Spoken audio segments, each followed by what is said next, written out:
from wah to wham to Mariah Carey. Ooh, that was good. Get it, boo. Yes.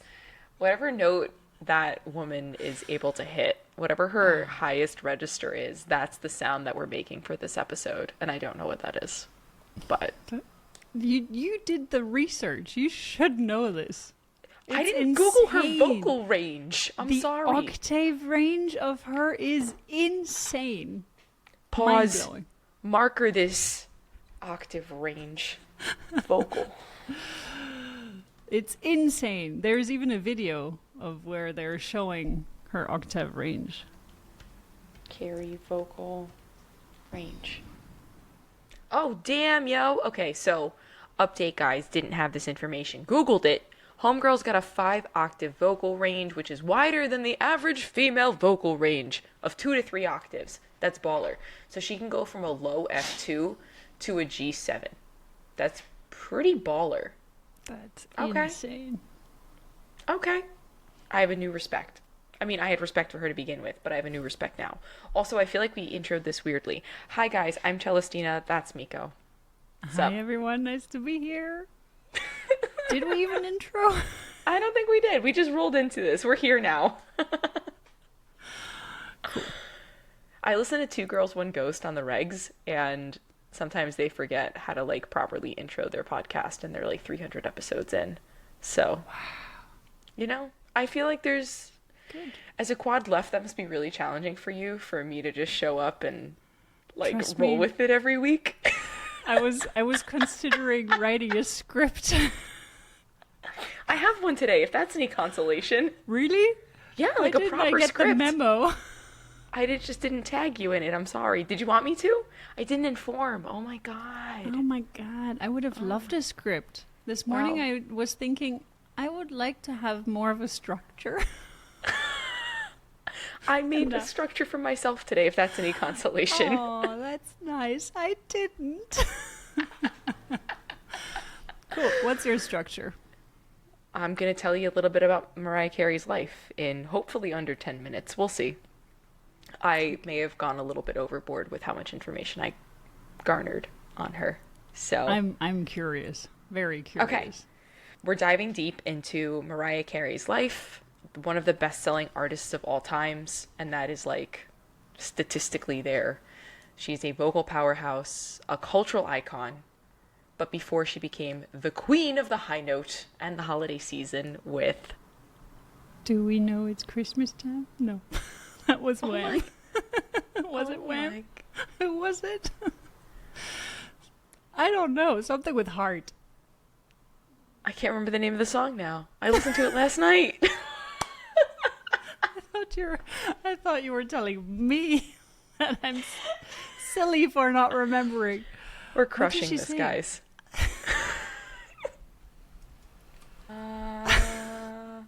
All I want for Christmas is you. A lot for Christmas. There you go. There we go. Okay, cool. Anyway, she's telling people that she doesn't want a lot for Christmas, that you, whoever the you is all she needs. So before she was that person, there was a life full of ups, downs, triumphs, struggles that shaped her to who we know and love today. We're going to rewind the clock and take a look at Mariah's journey. So she was born on March 27th of 1969 in Huntington, New York, which is on Long Island, and she was the youngest of 3 children born to Patricia Hickey, a classically trained opera singer and vocal coach, and Alfred Roy Carey, an aeronautical engineer of Afro-Venezuelan descent. So her mom was white, her dad was black, just for the visuals for yourself. Growing up in a biracial family wasn't easy. Her parents were divorced when she was just 3 years old, and then she often felt as an outsider. And racial tensions, financial instability marked her childhood, and she's spoken about these experiences and how they shaped her resilience in her life. A lot of this information, by the way, came via a podcast that had been relayed from the autobiography that she wrote a couple of years back. So just to give you guys that insight. So despite the hardships that she faced, her love for music was undeniable. And her mother, being that vocal coach, was able to recognize her talents early on. And Mariah would mimic the operatic scales while still in elementary school. So she really started to hone in and learn her voice from a really young age. So by the time she was a teenager, she knew she wanted to be in the field of music in some way, shape, or form. But I think it's also really important to note that her rise to fame wasn't handed to her. She worked multiple jobs while writing songs, recording demos, and often going without much sleep as she tried to make two ends meet in New York City. For in her early teen years, she was also doing like songs for like radio, like J.G. Wentworth. Oh, you're not from America, Miko. You're just gonna look at me like that. I forgot. I'm so sorry. But I know so much about American things. It's called J.G. Wentworth, 877 Cash Now. She did jingles. That. Yeah, she did jingles like that. But her big break came in the late 80s thanks to a bit of serendipity. So at a party, she handed her demo tape to Tommy Molita. I feel like I have to say it like that. I mean, you can say Molotta, but I'm pretty sure he went by Tommy Molita, the head of Columbia Records at the time. And as the story goes, he listened to the tape on his way home and was so blown away that he turned his car around to find her back at that party. Almost immediately afterwards, she was signed with Columbia Records and began to work on her debut album. Her self-titled debut album released in 1990, and Obvi was an instant success. There was a bunch of singles on there. Vision of Love, which earned her a Grammy for Best New Artist, and that album showcased her incredible vocal range, including her famous whistle register, and I think that's and I can't really do that, but that's that sound that she makes, you know. That. And that established her as a force to be reckoned with in the music industry. But behind the scenes, her personal life was kind of a hot mess. She had the relationship with Tommy, the head of Columbia Records. That turned romantic. He was like 20 years her senior, which is, she was 17 at this point, just to give you guys that insight, right? Like, yeah. So they got married in 1993. Their union seemed to be fairy tale-y to the outside, right? Like, oh my God, he found her. Oh my God, they fell in love. They moved out of the city, and she was not happy out there pretty quick. She described this relationship as controlling and stifling, and though he played a significant role in shaping her career early on, he also had a lot of control over her life. Because, I mean, he was her husband, he was her boss. It was just a really weird place to be. And she also referred to their home in upstate New York as Sing Sing, which is a prison in New York.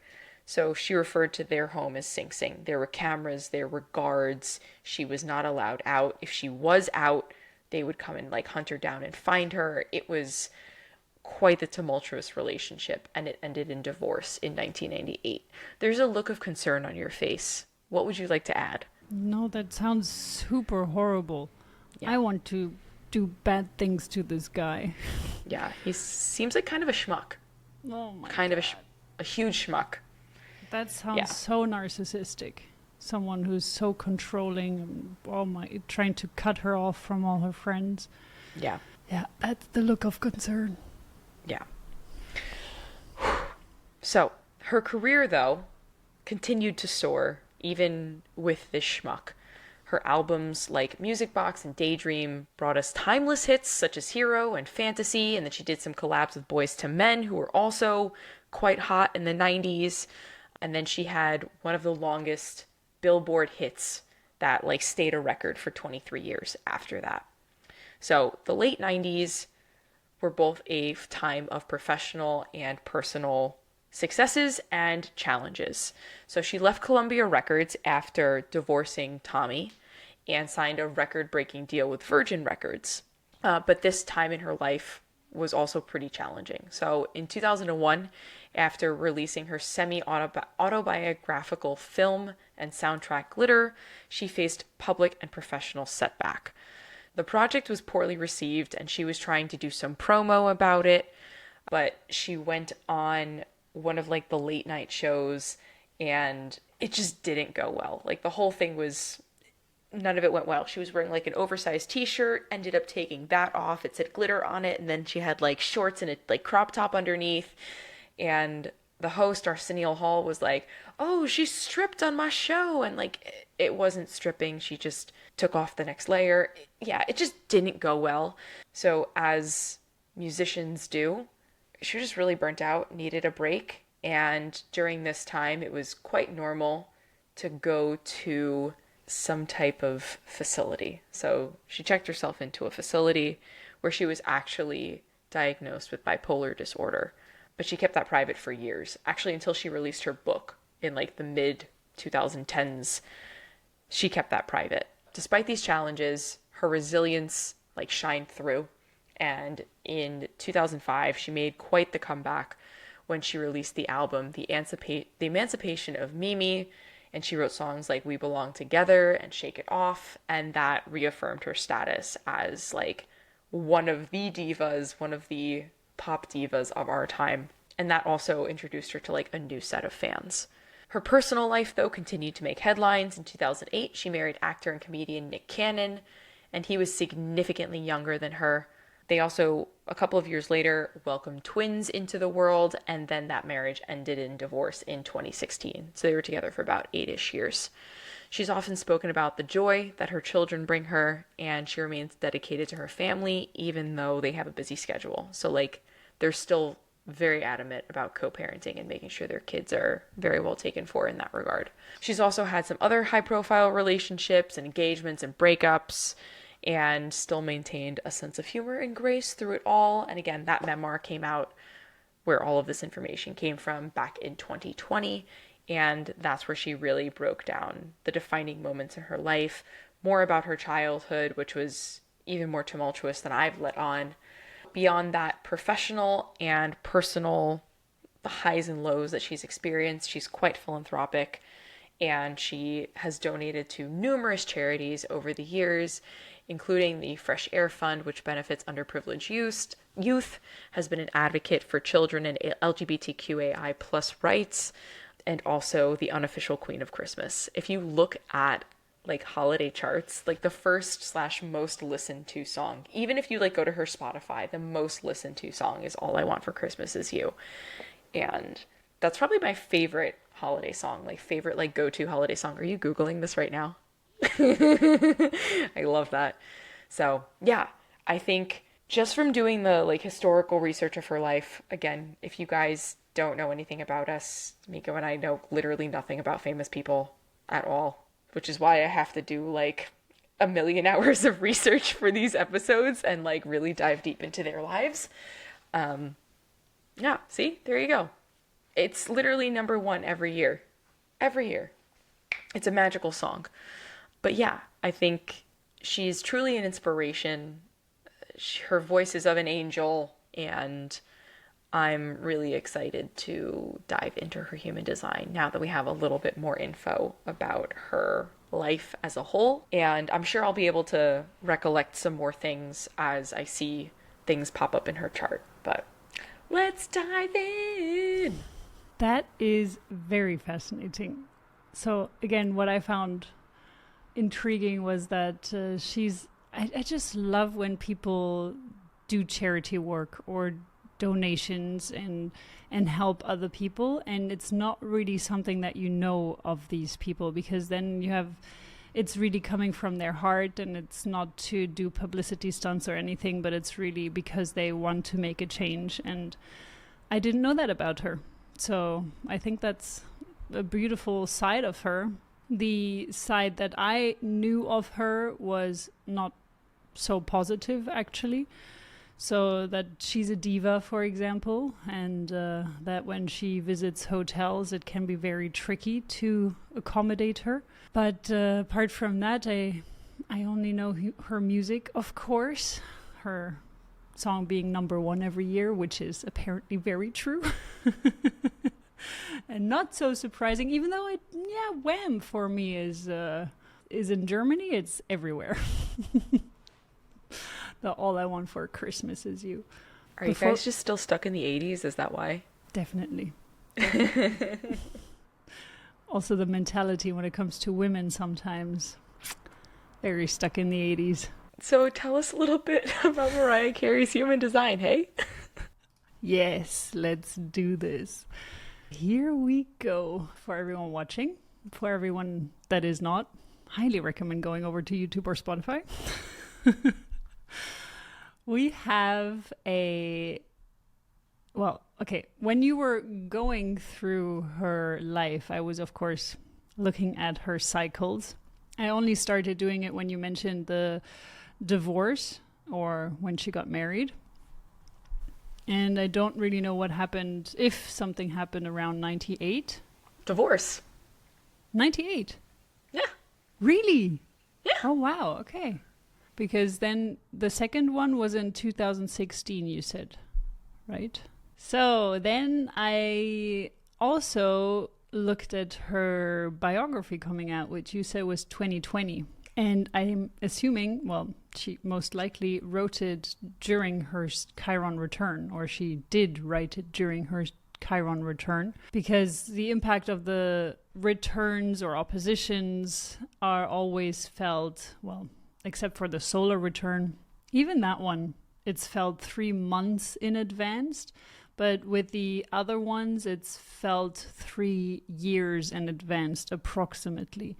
So some say 1.5, others say 3.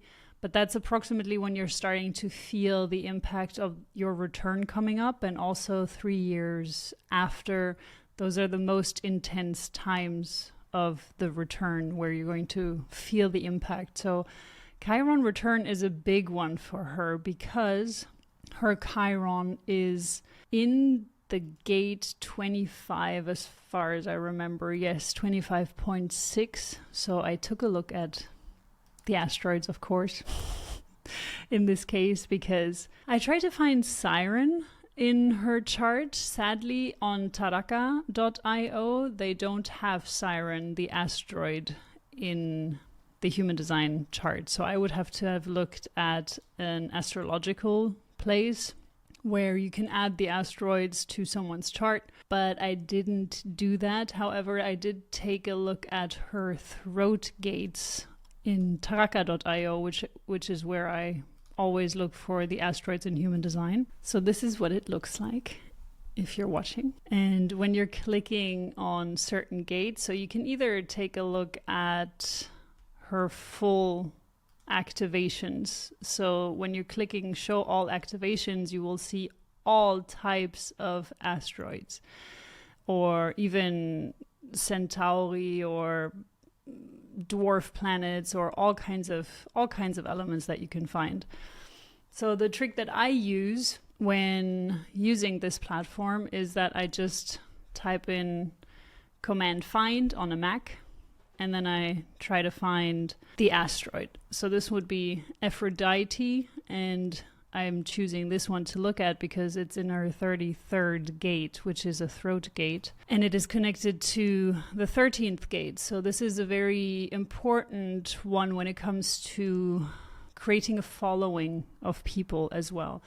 And when you're looking at her throat gate, so when you're clicking on the 33rd gate, you will see all the asteroids that are defining this gate, additionally to the traditional planets, if there is anything that is defining this. So the reason why I'm mentioning this is because when you click on the 25th gate, you can see that this is her north node. So this becomes more important in her second period of life, which is after the Chiron return. And it is really about shocking this whole channel. She has the whole full channel activation, which is about shocking people into transformation. It's the priest and priestess gate, the 25th gate. And it can be very shocking. And I have a feeling that the way that you were describing her biography, that's what happened. It was a bit shocking to find out a few things about her that no one really knew, no? It did seem like that, but I think it was probably also her time to share that as well. Yeah. So Chiron, for everyone that doesn't know, is the wounded healer, and it has immense power when you're leaning into it, when you're willing to heal this childhood wound of yours. then you can really transform yourself in a completely new way. You can become a completely new person. And what is said is that you should try to really work on your Chiron rune even before 50, especially before 50. Like, you should really try to work on it throughout your whole life as early as you can, so that when you reach 50, you don't have to repeat the same mistakes again because you haven't learned your lesson. So I feel like her writing her biography was a really big part of clearing that energy and also voicing herself, what she felt, what she went through, so that the world could understand all that she is. When I looked at her throat gates, I saw a lot of interesting asteroids. So hypnosis was one of them, Aphrodite is one of them, Isis is another. In the 31, in the leadership channel, like 731, in the influence channel, she has Circe, which is another one that I find very interesting when it comes to singing, especially because Circe is known to have had a very captivating voice, captivating way of luring people in. I found Mariah Carey's asteroids, even though I didn't have enough time to dive into, but I think that there is a lot of information that you can gather that is going to lead to far more depth than I can get out of human design. I'm not saying that human design can't provide you the depth, but I just love, especially with someone like Mariah Carey, to go into this Greek myths, Greek mythology, Roman mythology. So there are many different types of ways that the asteroids have been named using different gods. So there are also some indigenous gods and Egyptian gods and all kinds of myths that you can gather. And this is what is so fascinating to me about asteroids, because you don't just learn about the person, but you also learn about the history of different cultures, of different religions. And even though I'm not a religious person, I'm a spiritual person, and I like to take a lot of different informations from different areas and see what works for me. So I wouldn't just follow one religion religiously because I like to just see what were others interested in, or how do all of the religions connect in the first place, because in the end it's all the same.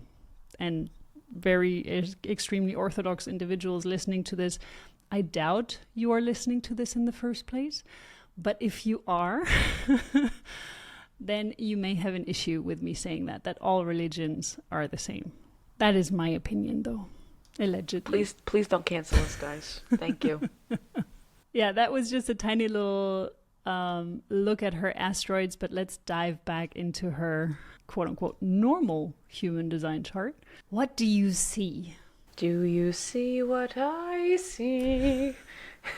Yo, I'm on a Christmas kick right now. I can see that. I want your playlist. What I think is really interesting is that she's a 3/6. So that means her early years were just, oh my God, all of the trial and error as a 3/3. So that totally makes sense. Again, I didn't really go super deep into her childhood, but a lot. It was intense, like familially amongst her family. It was intense. And the way she handled things, I think, was just intense as well. She also felt the need to not be able to provide, but she wanted to do her own thing at a pretty young age and knew that was going to be singing in some capacity, right? So it's very interesting. Also, having gotten married at 17 to the head of Columbia Records, and then in a really shit relationship where she was just super controlled. She did have a bit of a period between, I think, 17 and 19, maybe a year or two, where she was just living in Manhattan, living her best life, and then got together with Tommy, and then it just got a little bit more rough for her. Not necessarily rough in I don't have enough, rough in I lost my freedom kind of thing. So I think the 3/6 totally makes sense. And now she's definitely embracing the role model aspect of it. I don't think that was ever not there, right? I think people have really looked up to her over the years. So yeah, it's really cool seeing that piece play out as well. Yeah, it sounds even that she was literally in captivity. Not like, I mean, not behind prison bars, but it sounds like a prison. The way that she literally described it as a prison. So yeah, very sorry to hear that for her. But I'm glad she's out. I'm glad she made it, because some people never get to take the leap. I heard a statistic, I don't remember the exact numbers, so I'm not going to repeat it, but it was a very, very frightening amount of times that women who were in abusive relationships that try to leave. I think it's 7 times. They try to leave 7 times and they still don't get out. A lot of it's just, yeah, I can't get the statistic together exactly anymore, but it was very scary, the amount of trials that such women go through and they still can't get out. So I'm glad she made it. So let's take a look at her profile. You can see that she is a projector, which is also a very interesting aspect. That kind of, I don't know, she has a bit of a different body type than the other two. Your theory was so solid last week, dude. So solid. 2 people. Basing it on 2 people. Yeah. But yeah, I can still see it somehow. No, never mind. Okay, so she is a projector, and she has her root connected to her spleen. Then she has a very wide split, so there's not one gate that can bridge her ego to her spleen. That's the full channel that is missing, or the full channel that is missing from the spleen to the throat. So apart from her root and spleen being defined, she's got her ego and G center connected through my channel 2551. And then she's got the throat connected to her ajna with my opposite channel.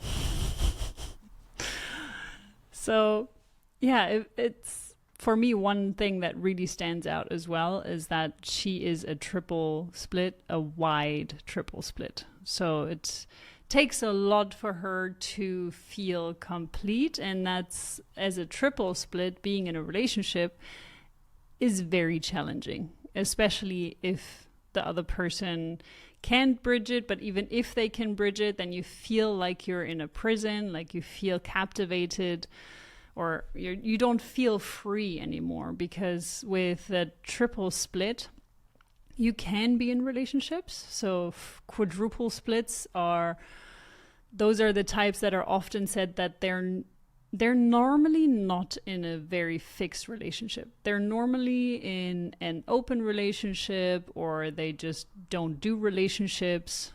They have multiple partners potentially, so not open, but just having 2 or 3 partners in a confined relationship. So there are lots of different ways that a quadruple split would go about things. A triple split can be in a relationship, but if they are not getting out enough, if they don't get to mingle with the auras of others enough, and that doesn't mean that they have to be in relationships with them, it's just literally them taking their bike and riding through the city, just sampling different auras from everyone. That is already very helpful for them to be able to connect all those different centers with one another. Because it can be very confusing to be a triple split, especially if you're a wide split, because the information needs to be digested slowly. You need to really feel it in all areas of you, and it probably feels like a split personality in some ways, where your mind may have an idea and think, okay, this is what we should be doing. Then your heart and G center has a different idea, a different direction that they want to go into. And then your root and your spleen is telling yet a different story. Even though she is a splenic projector, her decision-making process is going to be slower than a regular single definition splenic projector, because the information doesn't have to sink through her entirely. So the way that she could connect a little bit better with her spleen would be to really hone in on her intuition, on her physical bodily signals. This is the way that she can really start to understand her intuition, not from the mind, which is for every type it's the same. Decision making shouldn't be taking place in the mind, but really honing in on how does my body give me the signal that my spleen has spoken. So we kind of spoke about the 2551 channel already, that it's the shocking aspect within her and that it's going to take more prevalence in her second half of life. She has the channel of judgment defined, and it's pretty lit up on the unconscious side from the South Node, the Sun, from Uranus and from Jupiter, and also the 18th gate is defined through her conscious Earth. So this channel is a lot about finding what works and trying to fix that. So what happens, or what doesn't work, and trying to fix that way around. So what happens a lot, especially in relationships or maybe at work, but let's take a relationship as an example. This person would be someone who, when their partner is brushing their teeth and leaves the toothpaste open, they would be the one pointing it out and be like, hey, can we maybe do something about this? Can we not do that? Can we put the lid back onto the toothpaste? And if you're not doing it correctly, it's going to end up in a conflict, of course. Yes? You know what the resolve is? Just get 2 different tubes of toothpaste. I can tell you after 8 years of marriage that is the resolve. Did you have that challenge? He doesn't squeeze it from the back. What a mongrel. Yeah. That's blasphemy. Yes. Well, that's exactly my point. So these individuals are very good at finding solutions. Like Celestina just mentioned, Mariah Carey may have had this solution for her relationship as well. Hey, let's just get 2 toothpastes.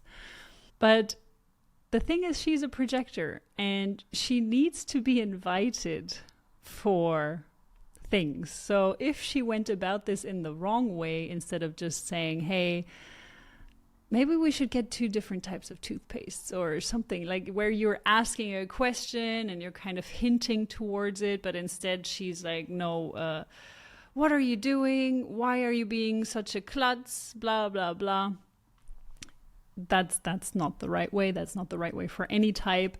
But it's just that this channel of judgment can be very critical, and it can be very nitpicky, and it can be very pointing to all the flaws that you may have and criticizing. So this is a side that can come out if you're in your shadow. If you're living your potential in this channel, it's really about seeing what doesn't work and being able to provide the correct solutions for these challenges. But for that, especially when it comes to relationships, both partners have to want to work on it. So that's always a tricky part. So if you have someone that is a narcissist, I'm not saying that he was or he is, but it sounds very unhealthy, the way that he was behaving. So for someone that is living in their shadow, having a channel of judgment person in their life is not going to be very helpful, because it's just going to be one blaming the other and vice versa.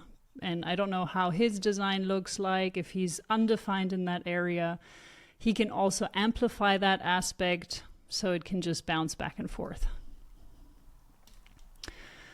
Additionally to that, what I find also very interesting is she's got an undefined emotional solar plexus. And she, to me, is the queen of drama in a lot of ways. So I think that she is absolutely not aware of this part in her design or in her being, because from the outside, I think everyone has seen her as a drama queen, as a very, very emotional person. And she has what we can see here, and this is often the case with undefined emotional solar plexus, is that they take in the emotions of everyone around them and they amplify it. And then they are the ones that are looked at as being drama queens. Because if you don't have the awareness of this happening inside of you, then you have no way of letting the emotions from others flow through you. So it's not about cutting them off or suppressing them or ignoring them or anything like that. It is really about recognizing that this is what is happening and letting these emotions accept them, see them, and let them flow through you without judgment. That is what an undefined emotional solar plexus should try to do. But it can be very challenging, of course, especially when you're in the limelight all the time. So what we can also see here is that she's got the 1762 channel. So she's got 3 channels in her chart. And one is... So she's got 3 channels in her chart, the only 3. She's got a 1762, the 2551, and the 1858. The 1858 and the 1762 are in collective circuitries, while the 2551 is in the individual circuitry. And you can see here it's about empowering and sharing. Those are the 2 main things in her life, the 2 most important things for her to feel successful as well. So to empower others and to share as well about her story. So I can imagine the biography as well was very important for her from all aspects, from the empowerment aspects and the sharing aspect. And the 1762, the 17th is defined in her north node, so it's also going to become more important in her second part of her life. And the 17th is in her conscious sun as well, which is the way that she shines her light. So it's a very, very important aspect for her because it's part of her incarnation cross as well, the right angle cross of service. And again, the right angle cross of service is about being able to logically explain things that do and do not work and to find the right solutions for what works and what doesn't work. Because she has got the 58 and the 18th in her right angle cross. The 18 is defined through a conscious earth and the 58 is defined through her unconscious sun. So this channel of judgment that we were discussing earlier, it's a part of her. It's a very, very important part of her. And I would love to know how it is showing up in her life, because for me, she was always a singer. And you mentioned that she does charity work, so she's understanding and knowing what works, what doesn't work, maybe. This is her life, 3-6 profile. This is what she does. She bumps into things, she gets knocked down, gets back up, sees what works firsthand, understanding of what works, what doesn't work, trial and error all her life, even more before the 30s. I don't know if she uses this in her singing. I don't even know if she still sings. I don't know if she uses this in any other area of her life. Do you have any insight on this? As well, I'm wondering how strong the theme of bitterness was in her. Probably more so around her first husband, right? Like feeling like she lost her autonomy, and I feel like was not seen in that relationship. So I think there was probably bitterness around that. There's probably also bitterness around her childhood with like some of the relationships that went on. There wasn't very much that I found, at least. I feel like when famous people have kids, they get a little bit more recluse. And I don't blame them. They don't want their kids in the limelight unnecessarily. So there's definitely less major stuff that happened in the last decade and a half. And I'm sure that there's probably been a deeper lean into service.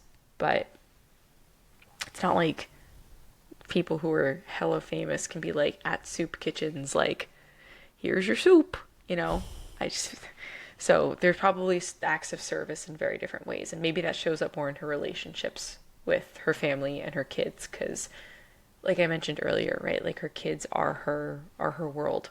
So I wonder if there's more acts of service that have leaned into like taking care of her immediate family. Yeah, I think Mariah, if you're listening, feel free to come on and give your 2 cents. We're cool with that. Just throwing that out there, boo. that would be so interesting to really be able to go through their charts with them and to have the actual real birth time in the first place, because we find this information online and we sometimes get a very accurate one because it says it's accurate, but who knows if it really is. So even in this case, it's relatively accurate apparently, and I do trust it because it says 727. So it sounds about right. But yeah, I also just saw that she's environment caves, selective caves. So imagine a projector being on stage constantly like that, being in the limelight, not being able to retract into your cave. I don't know. What's interesting though is that when she was recording like in New York in recording studios back in the day, like when she lived in Long Island and had to like commute, but also when she lived in the city, she would just sleep on the floor of the recording studio sometimes because that's how late into the night she would go. So I can imagine like the cave aspect of a recording studio being really cozy for her. Absolutely, yeah. That's a real cave because you're completely isolated. Like there's no noise. It's dark. It's cave-like. I hope she had a blanket. Oh, it sounds so cozy. It does. It does sound pretty cozy. I mean, I would like a huge window in front of that cave, but yeah. So not a cave at all. No. Like you can make this into a cave, but then the front needs to be a huge view outside into, I don't know, the forest or the ocean. Yeah. Fireplace crackling in the background. So a cabin, not a cave. Maybe that's it. Okay, cool. So yeah, that kind of concludes, well, it's always difficult to end these episodes because there's just so much that can be said about them, but we also don't really want to dive too much into the details, into charts where we're not entirely sure of the birth time. But I think this was very insightful. It showed me a different side of her, which I appreciate. Having the inspiration also coming from her 61st gate, her Mercury in an undefined head. Interesting. I like when those things happen. Just the 61st, just pure download stream into that ajna that is logically connected to the throat. Nice. I think one more point is like she really like in the early 90s ballads were a thing, right? Like if you listen to all of like every early 90s song that had in the similar genre, it was like a lot of piano, not a ton of synth, and like kind of situation, and she really wanted to be in the hip hop world. She wanted to be in the R&B world. But because of her external appearance, her mom being Irish, her dad being Afro-Venezuelan, I think that that was another real like stigma challenge for her to overcome. But I think the lyrics of her music is where she was truly able to express herself in this way. And I think the identity center and the heart center genuinely come through in her creativity. I mean, I know she's able to conceptualize and vocalize that, and that probably helped when not only writing the lyrics, but the music for the songs. But I think what we're feeling from the music is from that love identity center as well as as well as her ego center. Yeah, I mean, the 25th is the potential for unconditional love, and the 46 is the love of the body. So I think this is also a big part of her, the way that she's consciously taking care of her own body as well. So physical appearance does still play a big role for her as well. And I can understand how it must have been challenging as a child to go through that as well, identity crisis wise. I always find it very interesting when you're biracial, or even if you're not biracial, when you're born into, for example, you're Chinese and you're born in America, grew up there, everything about you is American except for the way that you look. And of course, you also have the heritage, like your parents may have been cooking Chinese food, but as soon as people outside on the street, they see you without you opening your mouth, they see this external shell and they identify you with something that you can barely identify with, because maybe you have never even been to China. This is just one of the examples, but because I myself, I am mixed with German French, and that is a very, very similar, like it is different, but it is still European, and looks wise there is not such a big gap, big difference. But when you're mixing black and white, or any kind of other races that one may be more dominant than the other, it's difficult to then, it's impossible to identify with just one. You identify with both. And it's right to do that, because you grew up with both parts in you. You grew up with both cultures in your household most of the time. So yeah, and people outside, they always want to know, so what do you feel more? What do you think you're more of? Do you feel like you're more German, or do you feel like you're more French? I don't like that question. I'm literally both.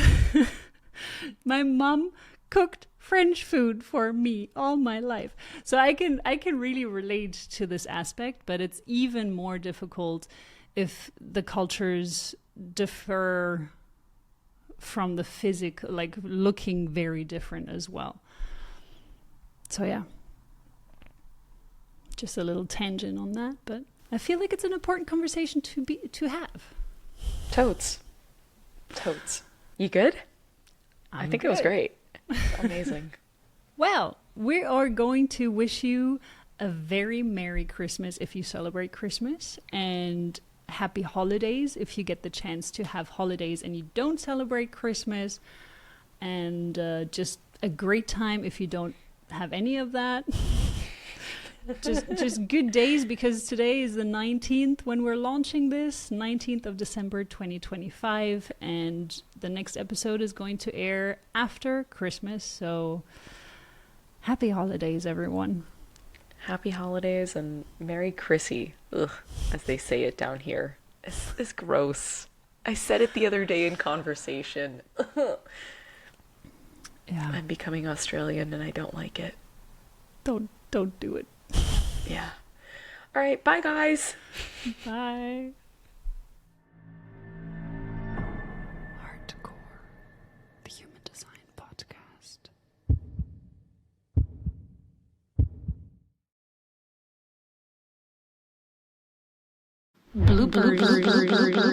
Okay, so explain to me how my texts sound like a manifester, but I don't normally feel like a manifester. Yeah, so we got to this topic because I'd love to know. Yeah. Well, we were listening, or you shared a podcast with me today, which was Vanessa Henry's, and I've followed her for quite some time. And I feel she's so manifestory. She feels very pushy. She feels very in your face. And I never felt that from you in real life or when we're talking. But when we're texting, it's a different story. So that's why I love your voice messages, because then I can deduct how you feel. But when you're texting, it's ice cold. It Really? feels like it feels like I'm walking in the Arctic. I'm wearing a very thick coat and I don't know how to navigate. For me, texts are just like straight to the point. Like, it's business. Exactly, that's how it feels. I'm sorry, buddy. Sorry. Do you want me to That's just send you okay. hug texts all the time? No, it's okay. I just sometimes don't know if you're okay or if you're in a bad mood or if I pissed you off or someone else did or No. yeah, that's what happens. Interesting. But I don't feel that way in real life, so that's good. It's That's just in my very texts good. that I text like a boomer, very to the point. Very good, very good. Yes. Okay, cool.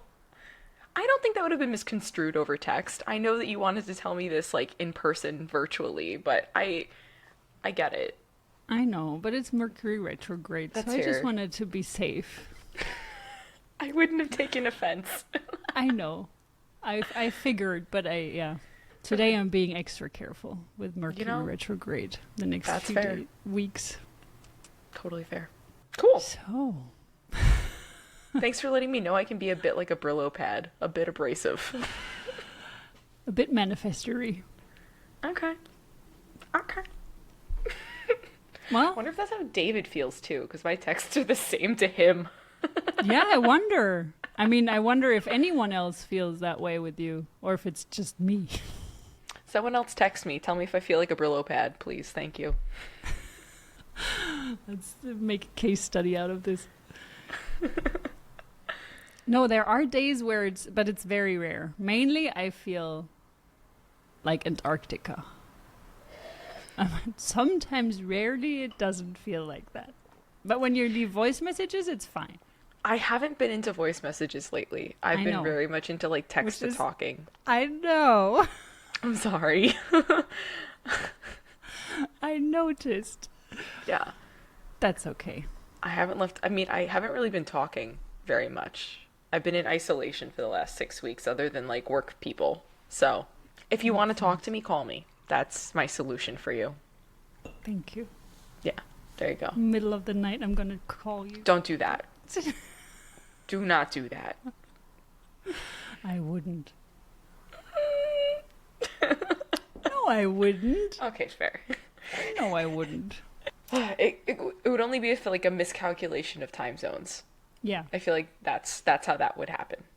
Or if I'm being kidnapped. Okay, yeah. I'm probably not the best person to call, But though. dialing. No, because you're on the other side of the world. Yeah.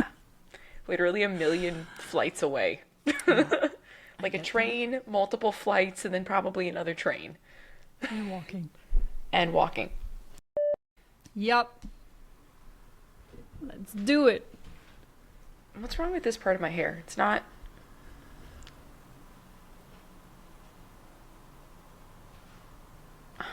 Bro. Humid temperatures. So gross. All right.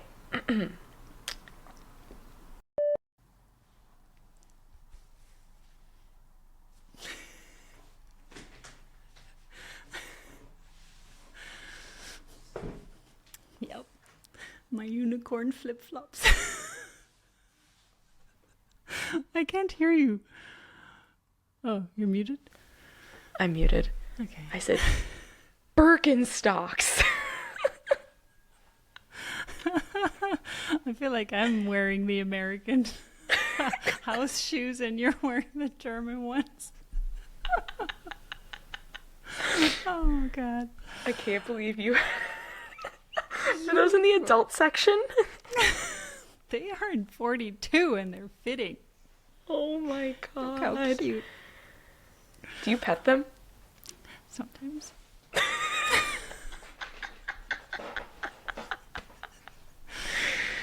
Yeah.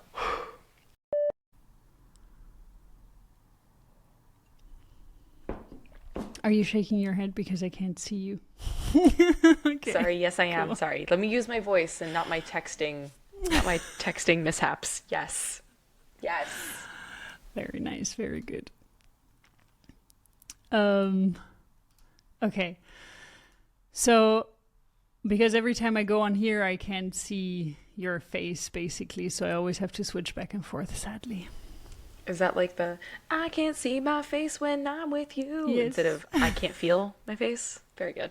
I have a song for everything tonight. Keep going. Perfect. I love it. I love it. We also started this session with both having music playing, which doesn't really happen every time, so that was nice. I think today is a music-themed day.